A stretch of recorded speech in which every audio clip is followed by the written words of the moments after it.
Então, meus amigos, o Estatuto da Cidade, como nós vimos, item 3, ele veio realmente para regulamentar aquele artigo 2120 da Constituição. Ele vem estabelecer o quê? Diretrizes, mas não só diretrizes, os instrumentos, que é o que cai muito para você. Mas vamos ler o artigo 1º do Estatuto da Cidade, né? Ele diz, para todos, primeiro que ele fala aqui, na execução da política urbana de que tratam os artigos 182 e 183, será aplicada esta lei. Aí ele diz no parágrafo único, né? O artigo 1º diz no parágrafo único, para todos os efeitos, esta lei denominada Estatuto da Cidade estabelece normas de ordem pública e interesse social. Veja, é o mesmo artigo 1º do CNC.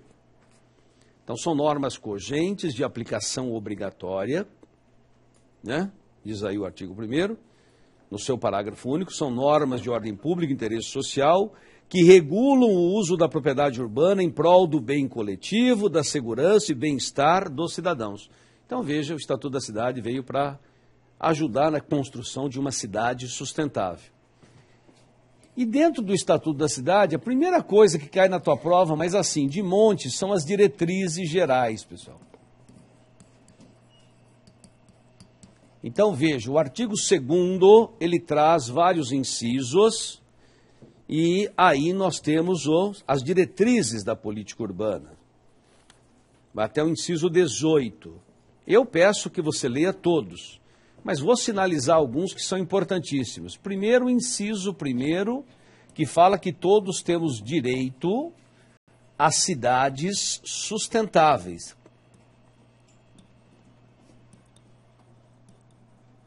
Então, como eu falei para você, a ordem urbanística, ó, ela tem por objetivo nós atingirmos uma cidade sustentável. Então, o que é uma cidade sustentável?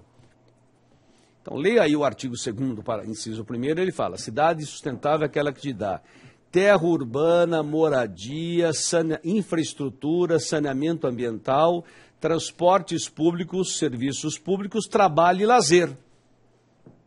Ele coloca 8 predicados. Né? Olha lá, ó. Terra urbana, moradia, saneamento ambiental, infraestrutura urbana, transporte público, serviços públicos, trabalho e lazer. E aí eu pergunto, há 3 anos atrás, quando, né, teve aquele movimento, começou aquele movimento, tarifa zero e tal, algumas coisas, o que o povo pedia mesmo? O que as pessoas pediam nas ruas? Não estou discutindo a questão de ter um pouco de violência ou não, que nem sempre era daqueles que estavam fazendo as reivindicações corretas, né? Estou apenas no miolo. O que eles pediam? Lembra que falava lá, quero transporte padrão FIFA, né? Porque padrão FIFA virou uma porcaria, porque depois descobriram um monte de lambança, mas naquele tempo o padrão FIFA era o top, né? Quero transporte padrão FIFA, não era isso? Sabe o que eles estavam pedindo, gente? Meio ambiente. Cidade sustentável. É o que se pede até hoje. Só que, veja, isso aqui é uma lei de 2001 que começou a ser feita ali no ano 99. Então, isso aqui é um rol exemplificativo. Eu não consigo ver uma cidade sustentável se eu não tiver mais... O que você colocaria aqui? Mobilidade urbana. Veja, porque a mobilidade urbana já aparece nos congressos internacionais desde 28. E nós fizemos um Estatuto da Cidade sem colocar esse troço. Está certo que colocou transporte público, mas transporte público não é a única coisa para a mobilidade urbana. Mobilidade urbana é um complexo maior. Eu não concebo uma cidade sem segurança. Ah, tem. Como tem? Você morre no trânsito toda hora. Por exemplo, a redução de velocidade, ainda bem que a sociedade aceitou bem. Começou a ouvir uma chiadeira, é ótimo. Você andar 50, 40 por hora... reduziu pela metade as mortes nas cidades por atropelamento. Que espetáculo. Ah, mas eu tenho que sair cedo da cidade. Saia mais 5 minutos mais cedo. E contribua para que menos pessoas morram mesmo.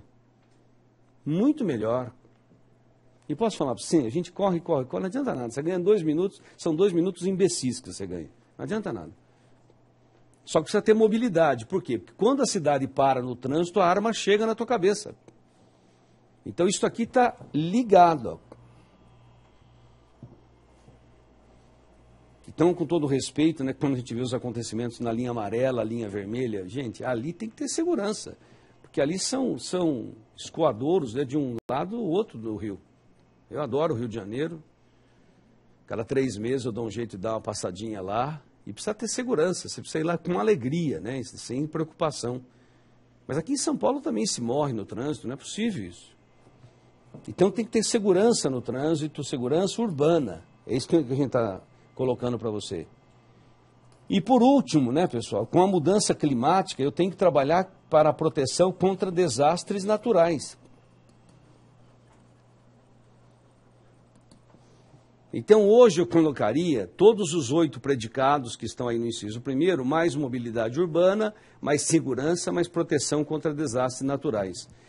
E por isto aqui vieram algumas leis específicas. Por exemplo, aqui foi editada a Lei da Política Nacional de Mobilidade Urbana. Então, existe a Lei 12.587/12, que caiu já em 2 concursos do MP recentemente, um em 2013 e outro em 2014, que fala que tem a Política Nacional de Mobilidade Urbana. Você tem que ler. Especialmente o artigo 24, que fala do plano de mobilidade urbana, que os municípios têm que preparar, aprovar. E aqui é que saiu aquela Lei da Política Nacional de Proteção e Defesa Civil, a 12.608/12, que eu acabei de falar aqui para você, que foi uma lei editada por conta dos desastres naturais.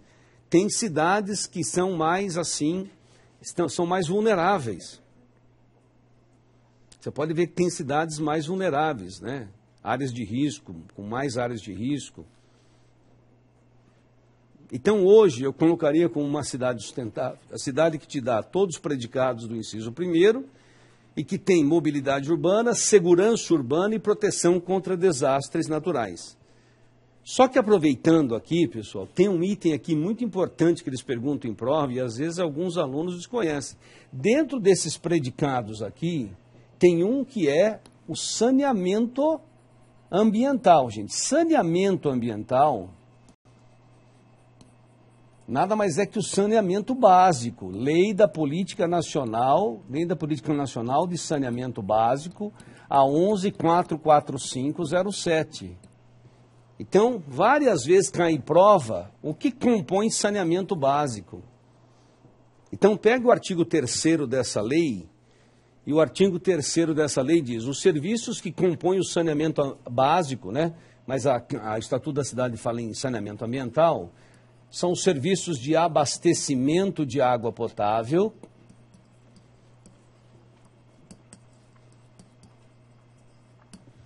primeiro abastecimento de água potável, depois o serviço de esgotamento sanitário,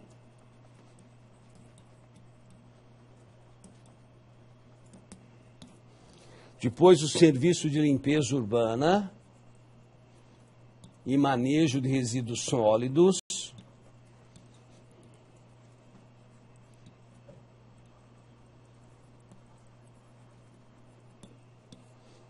e, por último, drenagem e manejo de águas pluviais.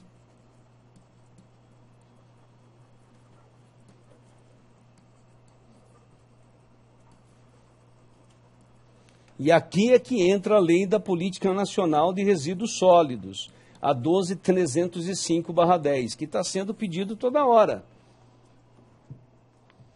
Então, veja, por isso que o urbanismo ficou grande. E se você for pensar bem, aqui você pode estudar a Lei da Política Nacional de Recursos Hídricos, a 9433/97. Então, aí eu começo a falar para os alunos que tem um monte de legislação especial que começa a aparecer. E aí você cai na mão dos caras e eles fazem pergunta disso para você. Puxa vida. Então, você pega, por exemplo, essa Lei da Política Nacional de Recursos Hídricos, eles enchem você de pergunta, porque começa assim a lei. Pode ver que cai em toda a prova. Está caindo. Deixa eu pegar aqui onde está.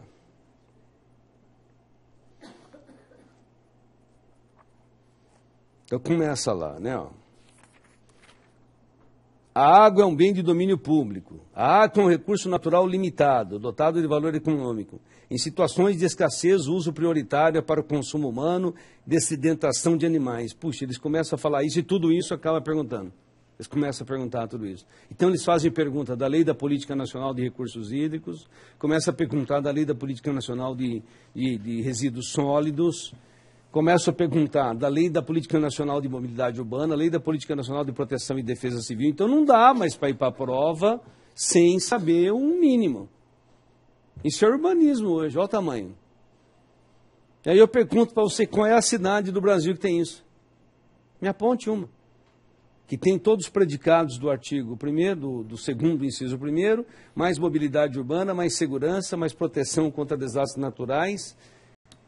E veja, quando eu caio em saneamento ambiental, não tem cidade que tenha tudo isso em ordem.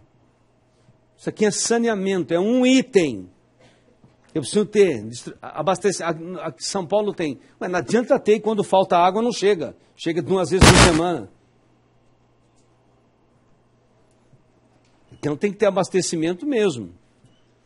Esgotamento sanitário. Até hoje a gente não recolhe todo o esgoto do Brasil e trata. Não é verdade? Veja o artigo 54 da Lei da Política Nacional de Resíduos Sólidos. Os lixões no Brasil teriam que estar resolvidos até quando?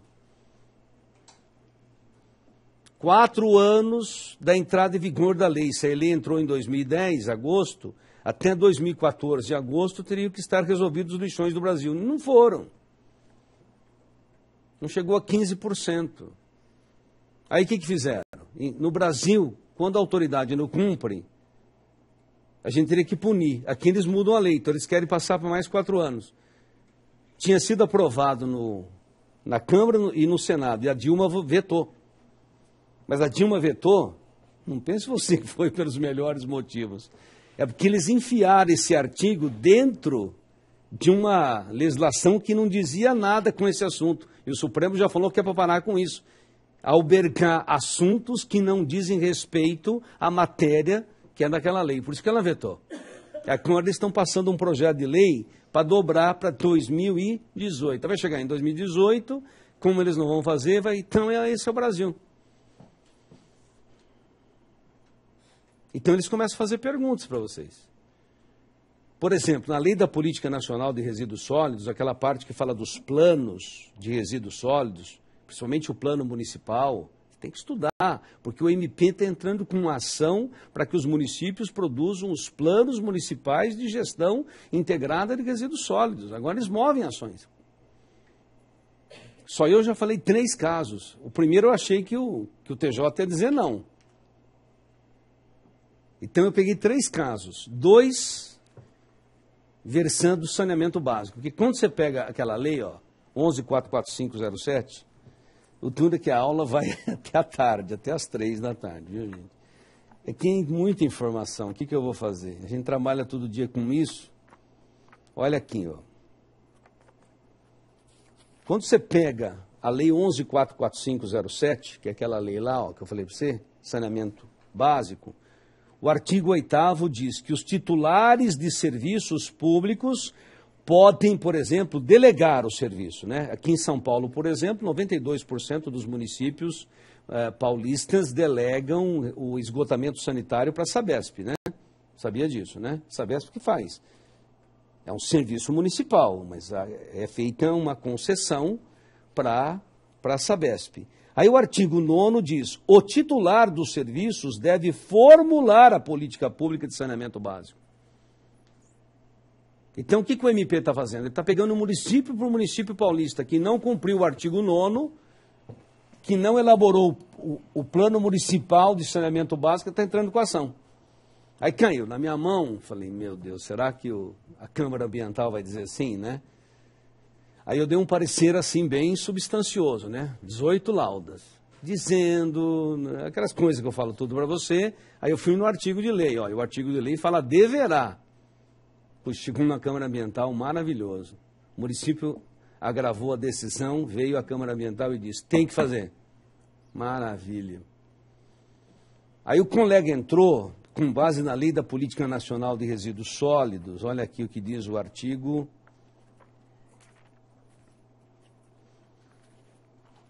Deixa eu achar aqui.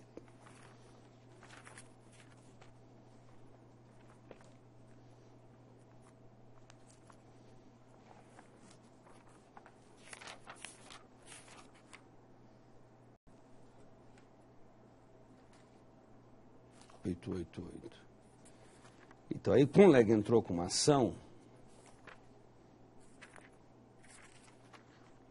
Aqui, ó. Vem o artigo 18. Primeiro assim, a sequência é. Vem o artigo 8º e diz assim: são instrumentos da Política Nacional de Resíduos Sólidos. Inciso 1º, os planos de resíduos sólidos. Aí você vai no artigo 14, ele fala, os planos de resíduos sólidos são, aí ele coloca 6. E aí o inciso 5º fala do plano municipal. Aí quando chega no artigo 18, ele fala assim. Artigo 18.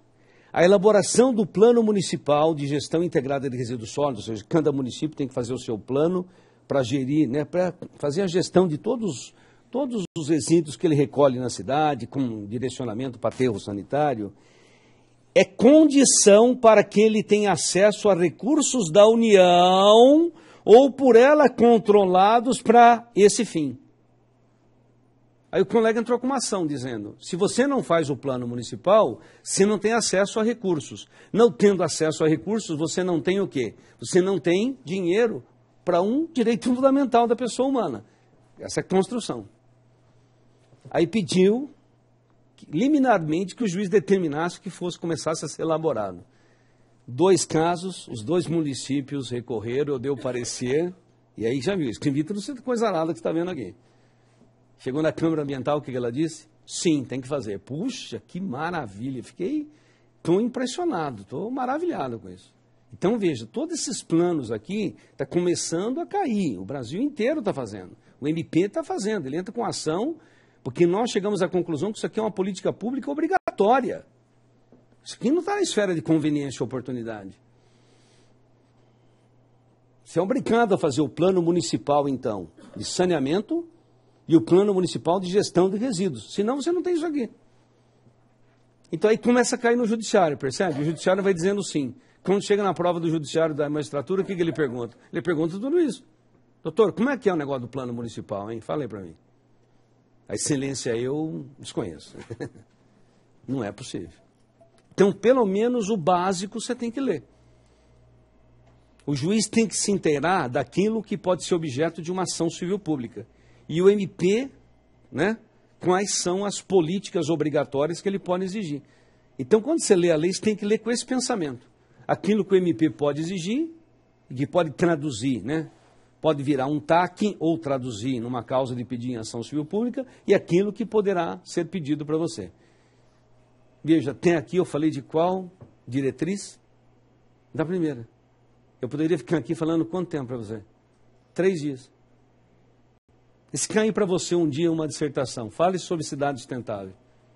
Olha quanta coisa nós falamos aqui. Você vai escrevendo tudo isso. Você escreve umas 100 linhas, 150 linhas. Pode ver. Então isso aqui, pessoal, é a primeira coisa. Direito a cidades sustentáveis. Por isso que eu falei que eu vou dar só as principais, mas quero que você leia todas. No inciso 2º, gestão democrática da cidade, pessoal. Isso aqui é importantíssimo hoje. Então diz o artigo 2º, inciso 2º, sobre a gestão democrática da cidade. Então vamos pegar lá, de novo, a Lei 10.257/01. Então diz lá, inciso 2º, gestão democrática por meio da participação da população e de associações representativas dos vários segmentos da comunidade na formulação, execução e acompanhamento de todos os planos, programas e projetos de desenvolvimento urbano. Mas você não consegue ter gestão democrática da cidade se você não cumprir o 13, que nenhuma cidade cumpre. Porque o 13, ele diz, você tem que, olha lá, 13, você tem que ter audiência do poder público municipal, isso tem, e da população interessada, isso não tem. em todo o processo de implantação de empreendimentos ou atividades que possam trazer efeitos potencialmente negativos sobre o meio ambiente natural construído. Não falei para você que eles usam esse termo? Então eu pergunto, qual é o grande shopping que vai sair no centro da cidade que eles convocam a população que está ali ao redor para discutir se aceita, se não aceita? Nenhum faz. Não tem audiência pública para empreendimento. Aí eles perguntam para você quais são os instrumentos que você utiliza para a gestão democrática da cidade. Então aí vem o artigo 43, isso aí cai de monte. Aí vem o artigo 43, mas cai mesmo, pessoal. Pode ver, concurso do MP direto, do Paraná. Aí vem o artigo 43, diz, para a gestão democrática da cidade deverão ser utilizadas, entre outros, os seguintes instrumentos. Então ele põe órgãos colegiados, debates, audiências e consultas públicas, veja o 43. Só que o 44 também traz é a gestão orçamentária participativa. Então hoje, pessoal, o orçamento da cidade, ele tem que ter discussão em audiência pública. Se não tiver discussão em audiência pública, o orçamento aprovado pela Câmara, ele pode ser nulificado. É o artigo 44. No âmbito municipal, a gestão orçamentária participativa incluirá debates, audiências, consultas públicas sobre as propostas municipais do plano plurianual, da lei de diretrizes orçamentárias e do orçamento anual como condição para a sua aprovação pela Câmara Municipal. Então, não fez audiência pública, a aprovação do município não é válida. Pela Câmara Municipal, não é válida. Então, veja, tudo isso é gestão democrática da cidade.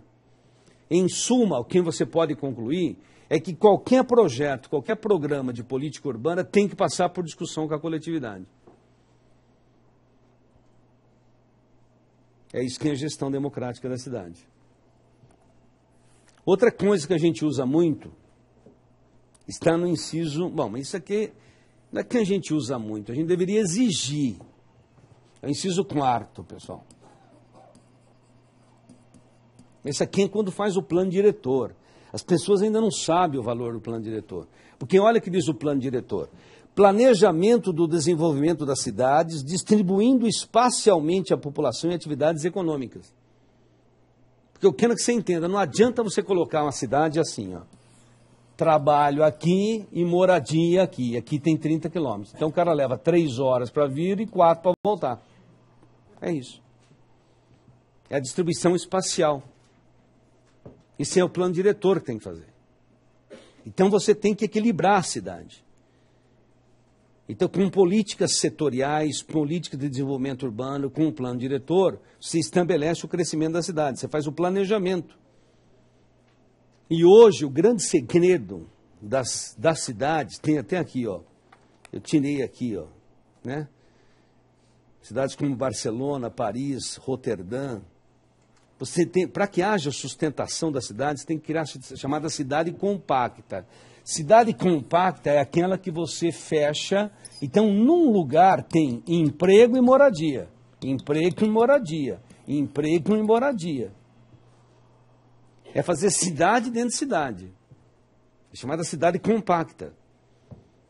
É uma estratégia para você localizar as pessoas e não precisar atravessar a cidade inteira para trabalhar.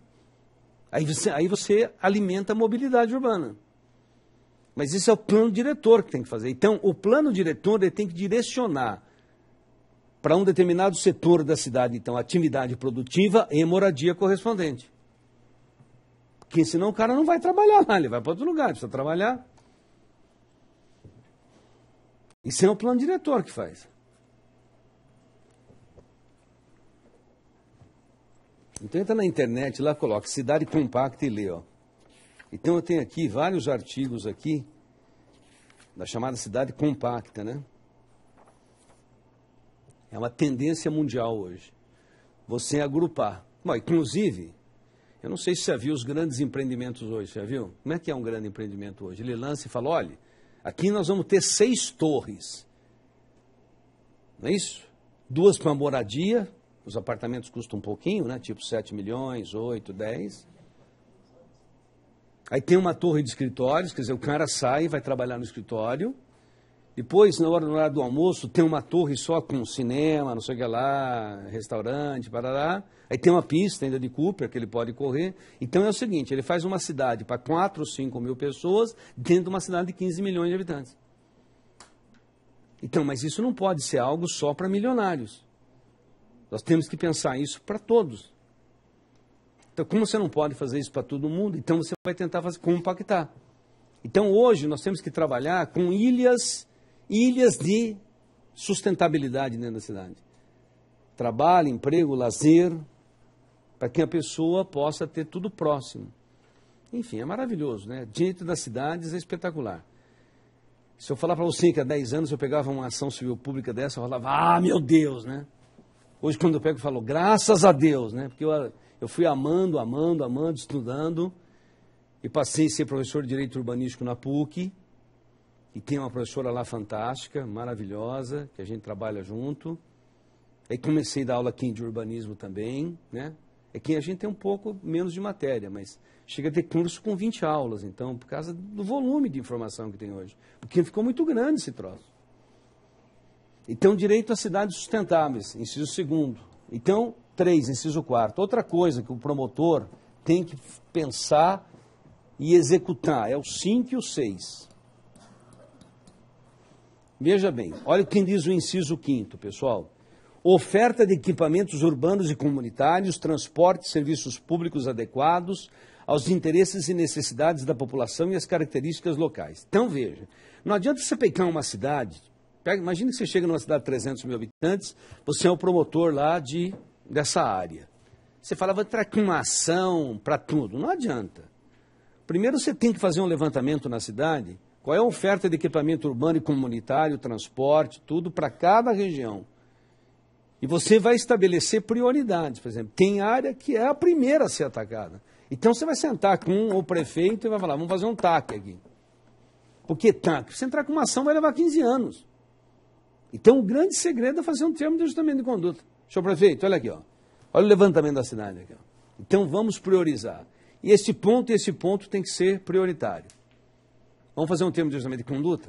Ele fala, vamos. Então vamos, aí você tem que colocar no termo de ajustamento de conduta, tem que colocar que ele é obrigado a colocar já no orçamento desse ano a verba para essa política. Porque eles fazem o TAC com você e como você não determinou que ele coloca a verba, ele fala, ah, não tem verba no orçamento. Então hoje a gente já não entra mais nessa. Não, senhor prefeito, nós vamos fazer o TAC da política e nós vamos colocar, que o senhor vai colocar no orçamento. Se o senhor já não colocar no orçamento, já vem uma multa diária cavalar. É assim que a gente aperta. Percebe ou não? Então você tem que fazer um levantamento na cidade para ver a carência de equipamentos urbanos, comunitários, transporte, serviço público, e aí ir atacando de maneira seletiva. Não é que você vai abandonar alguma área da cidade, não, mas não dá para fazer tudo de uma vez. E aí você tem que exigir do município que ele cumpra o inciso 6º, que é ordenar e controlar o uso do solo. Então, ordenar ele faz o plano diretor, ele faz a lei municipal de parcelamento do solo, mas controlar ele não controla. Então, o inciso 6º, pessoal, é o 38º da Constituição, meu Deus do céu. Você tem que ficar em cima. Tem que pedir para ele relatórios, no mínimo, semestrais, vamos dizer assim. Pelo menos relatórios semestrais. O que o senhor está fazendo para controlar a ocupação do solo? Áreas de risco. Tem que fazer isso. Você fala, trabalha pra caramba. Quem quer trabalhar não vai dormir. Vai dormir quando morrer.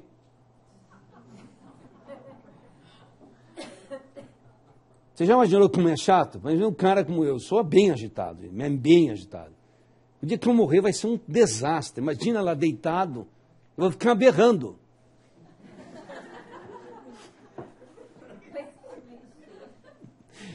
Puxa, para ficar quieto é duro, meu. Eu penso que se eu fosse um juiz, eu ia ficar andando sem parar, porque eu não consigo parar, né? Mas morto, então, eu falo, não é possível. Então, eu sempre penso o seguinte, dormir. Depois, vai ter um tempo, a eternidade para dormir. Agora não é hora de dormir, é hora de dar pau. Então, quem quiser ser promotor e juiz e trabalhar, vai ter trabalho. Porque, olha só, a hora que você entra numa cidade, você pegar uma atribuição dessa. E sem pegar infância e juventude. Pelo amor de Deus. Imagine quanta coisa tem para fazer. Então o Brasil está para ser feito, gente. Sabe uma coisa? O Brasil está para ser feito, em todos os setores. Setor da economia. Ah, e será que vai dar certo? Você só não dá essa tua cabeça de ser que não. Porque tem um Brasil inteiro para dar certo. Eu olho a Bolsa de Valores, não passa de 50 mil pontos, quando estava com a economia bem, estava 75 mil.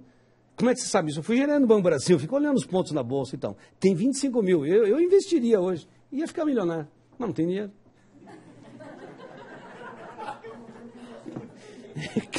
Se eu tivesse dinheiro, eu ia na Bolsa. Quem tem, aproveita. 50 mil pontos, está 48 mil. Vai chegar a 75, já chegou. Aula de economia, hein? Depois, quem é o 4? Ah, gente, a vida é tão grande, né? Tanta coisa boa, puxa vida. Não seja pequeno na cabeça, não, pelo amor de Deus. Leia tudo. Olha o urbanismo, que coisa linda. Então, posso pedir um carinho? Eu não vou avançar, porque senão aqui a gente não sai daqui. Tem que ler as 18 diretrizes. Veja, eles criaram uma recentemente, que é o inciso 17, que eles falaram assim, olha o inciso 17 que veio em 2013. Estímulo à utilização nos parcelamentos do solo e nas edificações urbanas de sistemas operacionais, padrões construtivos e aportes tecnológicos que objetivem a redução de impacto. Ou seja, em resumo, o que ele está dizendo é o seguinte, o município tem que criar estímulo para as pessoas usarem materiais menos poluentes. Como é que chama esse princípio? Outro dia estava lá no oral e o examinador perguntou, que princípio é esse? Use coisa menos poluente e receba um incentivo. Que princípio é esse? Protetor ou provedor recebedor. Eu queria saber isso. Qual é o princípio, doutor? Que o senhor faz alguma coisa positiva para o meio ambiente e recebe um incentivo no lugar? Está aqui, ó. Então você pega um cara que é mais ou menos bom lá na banca, ele te aperta, hein? Pois que a base principiológica tem que estar na tua cabeça. Então qual a primeira coisa que você tem que saber quando estuda meio ambiente? Princípios. Decor. E aí ele fala para você, doutor, vê esse artigo aí, me diz qual é o princípio que está aí atrás. Entendeu como é que funciona? Então não se esqueçam dos princípios. Os princípios são importantíssimos. Muito bem. E aí o que o nosso Estatuto da Cidade fez? Então no item 3, item 4, você vai ver as diretrizes. No item 5 ele traz os instrumentos de política urbana. Então, aqui que eu quero que você preste atenção, pessoal, porque aqui são os instrumentos de política urbana. Estão no artigo 4º. E você lembra lá atrás, quando eu comecei a dar meio ambiente, eu te dei os instrumentos da Política Nacional de Meio Ambiente. Você lembra do artigo 9º? Então, eles estão começando a fazer isso aí na prova. Eles colocam, são instrumentos ou da Política Nacional ou da Política Urbana, ele começa a misturar. O artigo 9º da 6938, então, cuidado, lembre-se que eu tenho os instrumentos da Política Nacional do Meio Ambiente no artigo 9º da Lei 6938/81. E aqui, artigo 4º do Estatuto da Cidade, que é 10.257.01. E às vezes ele mistura. Porque tem coisa que está aqui e está lá. Mas tem coisa que não está nos dois diplomas. Então, muita atenção, uma lida. Agora, infelizmente, sabe quantos instrumentos de política urbana eu tenho? Uns 25. É um inferno, né? É grande. O primeiro é o plano diretor, mais importante. Então, o plano diretor, ele tem previsão constitucional. Lembra do 38º? Cabe ao poder público municipal fazer o que ao município? Primeiro, fazer o planejamento. Então, o planejamento é feito com um plano diretor. Se a cidade não tiver a obrigação de fazer plano diretor, tem que ser uma lei municipal específica. Aí vem a Constituição Federal, no artigo 182, parágrafo 1º, e fala, é obrigatório o plano diretor para cidades com mais de 20 mil habitantes. Mas cuidado, a Constituição fala apenas de uma situação. Lembre-se que eu tenho outras que estão no artigo 41 do Estatuto da Cidade. Tem outro dispositivo que fala de plano diretor ou não?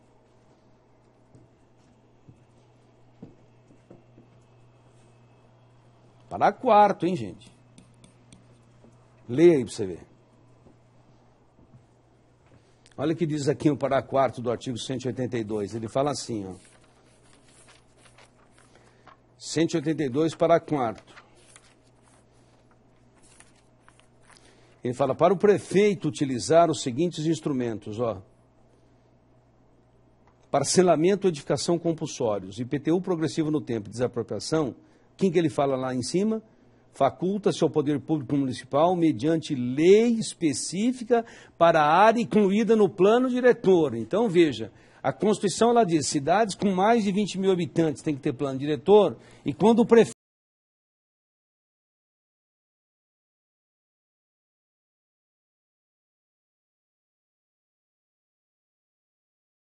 que estava na Constituição determinação para fazer plano diretor. E o aluno às vezes fala só o parágrafo 1º. Olha o parágrafo 4º. O parágrafo 4º diz isso. Então o plano diretor, né, na Constituição, ele está presente de forma implícita no 38º e explicitamente em duas situações. Cidades com mais de 20 mil habitantes e quando o prefeito for usar aqueles instrumentos que estão nos incisos do artigo 182, parágrafo 4º. Então, a primeira coisa, pessoal, quem é que elabora o plano diretor?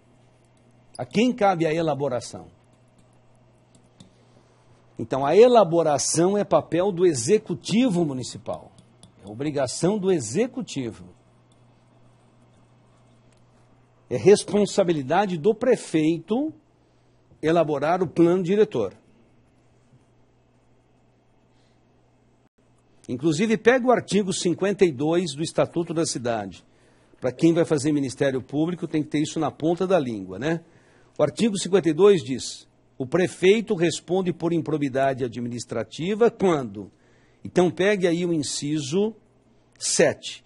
Deixar de tomar as providências necessárias para garantir a observância do disposto no parágrafo 3º do artigo 40 e no artigo 50, ou seja, de acordo com o artigo 52, inciso 7 do Estatuto da Cidade, não elaborar o plano diretor faz o prefeito incorrer em improbidade.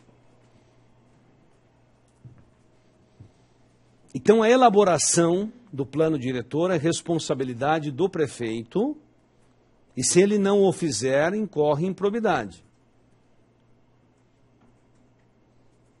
Aí sempre me pergunto, quanto tempo tem para fazer o plano diretor? 5 anos a contar do fato gerador. O que é fato gerador? Nós já vamos colocar. E aí vem a pergunta, e se durante esses 5 anos eu tive 2 prefeitos? Ué, eu analiso cada um.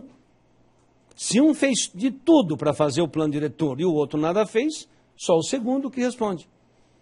Se o primeiro nada fez quando devia, e o segundo tentou de tudo para fazer dentro do prazo, o primeiro responde.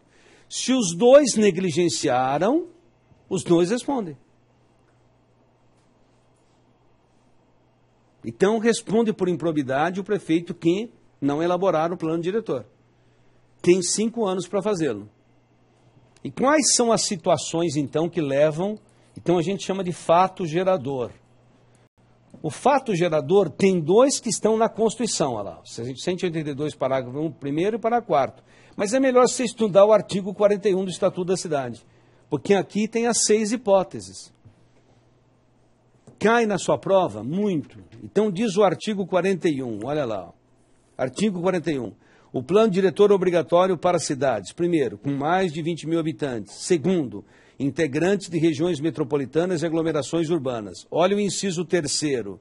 Onde o poder público municipal pretende utilizar os instrumentos do parágrafo 4º do artigo 182. Você está falando disso aqui. Então ele está falando aqui e aqui, ó. Cidades com mais de 20 mil habitantes, quando o prefeito quiser usar esses instrumentos. Então, olha o artigo 41. Então, o artigo 41, no inciso 1º e no 3º, ele reproduz a Constituição. Aí vem inciso 4º, integrantes de áreas de especial interesse turístico.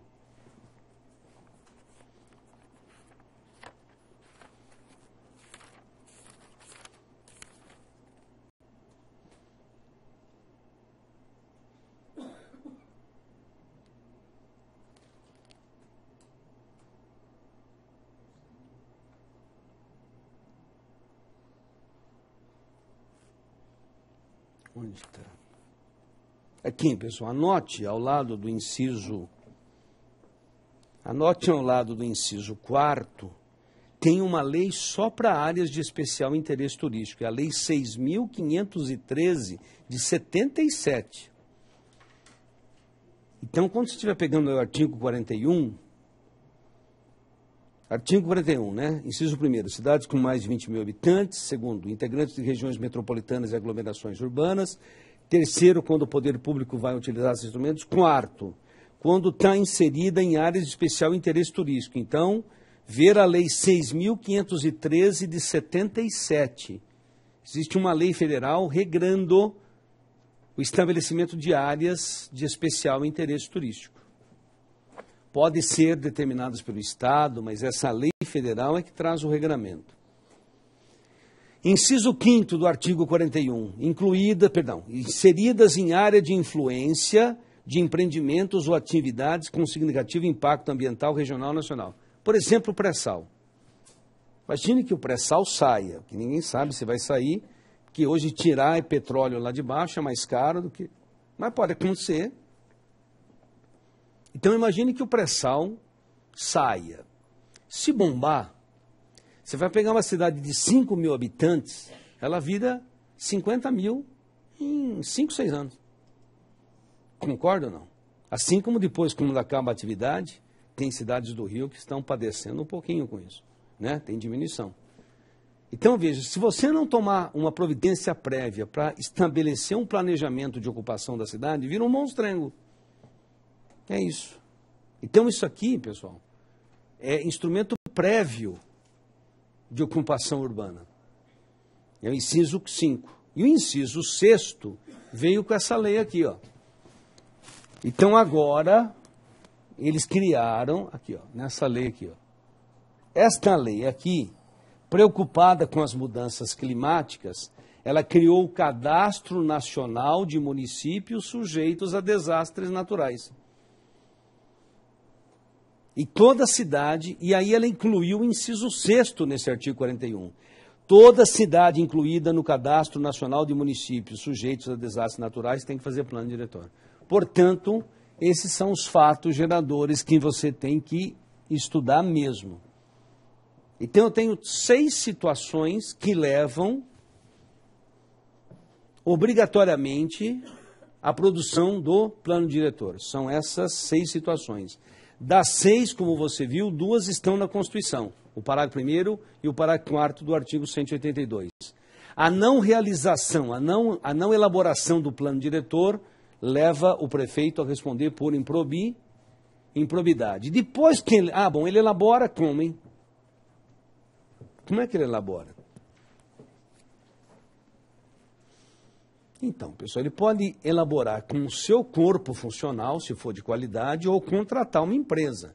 Acontece que alguns prefeitos contratam empresa e não fazem licitação. Aí toma outra improbidade. Pode contratar a empresa, mas tem que fazer licitação.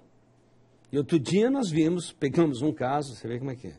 O prefeito estava espremido pelo prazo, contrata uma empresa sem licitação, aí fez o plano diretor e falava de restinga, mangue, mas não tinha mar, não tinha nada disso. Então, na verdade, foi uma empresa que copiou, colou. Meu Deus. E o colega ele foi procurando qual era a cidade que foi copiado, ele achou uma cidade do litoral norte que era aquele plano diretor. Então, você vê, eles não tiveram nem o cuidado de tirar isso. Então, aí o plano diretor não espelha a realidade municipal. Então, tem Ministério Público, tem promotor que entra com ação para anular o plano diretor. Por quê? Porque ele não corresponde à realidade. Você tem liberdade de fazer o plano diretor, lógico, mas ele tem que espelhar o município. É cada coisa que a gente vê, né? Coisa Brasil, né? Mais ou menos. Então, veja, elaboração pelo Executivo, 5 anos do fato gerador, se não fizer improbidade, e depois a aprovação é sempre pelo Legislativo, por lei municipal. É por lei municipal.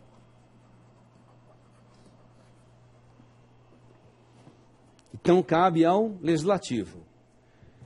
Depois tem que fazer a revisão do plano diretor. Então veja o que diz aí o artigo 40, parágrafo 3º. A lei que instituir o plano diretor deverá ser revista pelo menos a cada 10 anos, hein? Então a revisão é obrigatória, 40, parágrafo 3º, e não pode passar de 10 anos. Você fala, e se o prefeito não fizer? Vai lá no artigo 52, inciso 7. O prefeito que não cumpre o parágrafo 3º do artigo 40 responde por improbidade. Então aqui, ó, de novo, 52.7. Improbidade também. Então é improbidade não elaborar, é improbidade não revisar.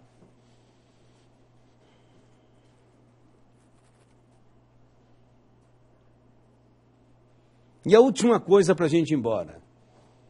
Quais são os condicionantes que eu tenho que atender? Letra E. Quais são os condicionantes que eu tenho que atender quando eu estou elaborando o plano diretor ou fazendo a sua revisão? Então veja o que diz aí o artigo 40, 40 parágrafo 4º. No processo de elaboração do plano diretor, então põe aí, 40 parágrafo 4º. O prefeito tem que garantir 3 coisas. Primeiro, publicidade de todo o material relativo ao plano diretor. Segundo, acessibilidade desse material, dessa documentação às pessoas. E terceiro, participação popular. Então, 3 coisas têm que ser garantidas durante o processo de elaboração do plano diretor ou sua revisão. Simplificando, depois você lê o 40 parágrafo 4º, mas seriam garantir publicidade, acessibilidade e a participação popular mediante audiências públicas. Aí você cai no inciso 6º do artigo 52, que diz: o prefeito que impedir ou não garantir o parágrafo 4º, olha lá, o 40 parágrafo 4º desta lei, responderá por improbidade administrativa. Então aqui, artigo 52, inciso 6º, da improbidade administrativa, quando você não garante publicidade, acessibilidade e participação popular. Então, 3 improbidades estão previstas: não elaborar, não revisar, não garantir publicidade, acessibilidade e participação popular. Para terminar mesmo, o que eu acabei de falar para você? Lei da Política Nacional de Mobilidade Urbana, a Lei 12.587/12, sim? Falei para você ler o artigo 24, não falei? Que é o Plano de Mobilidade Urbana. Então agora leia o artigo 24, parágrafo 1º. Então o artigo 24, parágrafo 1º dessa lei diz: todo município sujeito a plano diretor tem que elaborar o plano de mobilidade urbana em 3 anos. Então é obrigação de todo município que tem plano diretor ou que deva fazê-lo, elaborar o plano de mobilidade urbana em 3 anos, sob pena de não ter mais verbas federais para essa finalidade.